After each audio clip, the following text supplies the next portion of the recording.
mean, that accidents do happen, but no, they had safety procedures in place there. So they won't let you near anything unless you're fully trained to do a job. They won't let you in near, because there were sort of, you know, there was like barriers to growth. And they won't even enter you on the side. You know, there's a security guard right up here, and two security guards at the forefront, because a lot of these forgings are quite expensive.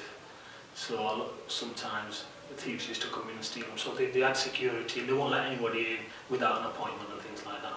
And a lot of the parts that they made were, well, not a lot, some on the aerospace side were classified sensitive parts, so nobody could see them.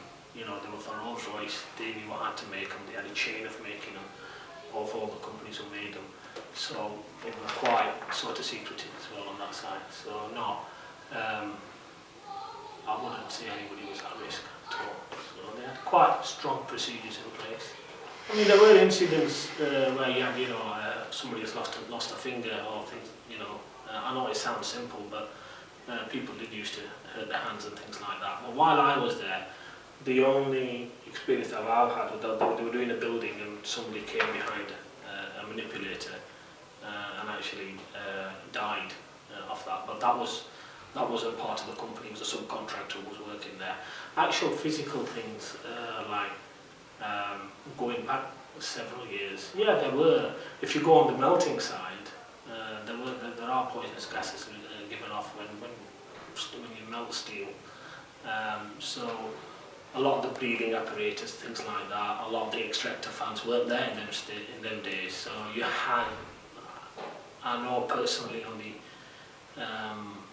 Asian side, when the Asians, South Asians came here, a lot of them did go into industry in Sheffield, and there were no sort of standards to work to, so a lot of the gases that were given off were breathed in. A lot of people, well, not a lot, I know some people who died of cancer-related illnesses through in their lungs, or they affected certain parts of their body later on in life. I can envisage problems before, because some of our salespeople went to India to see, because they wanted to buy steel off us, so they had a company there, and they went there and they brought back photos, and basically they were lifting lumps of metal with sandals on.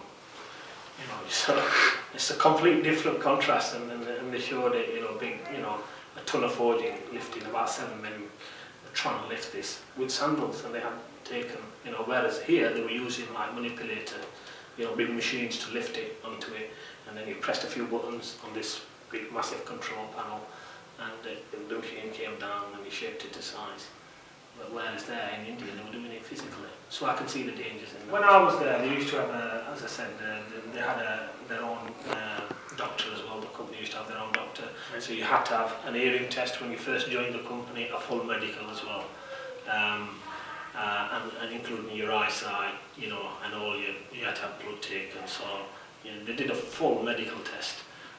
And you had to have that, so that was the base norm, and plus everyone, depending on how good their eyesight was or how good the health was, used to have it, you know, once in 3 months or 6 months, or if you're good, every year, you know, a full medical. So they were quite good for that, and they had their own company doctor to come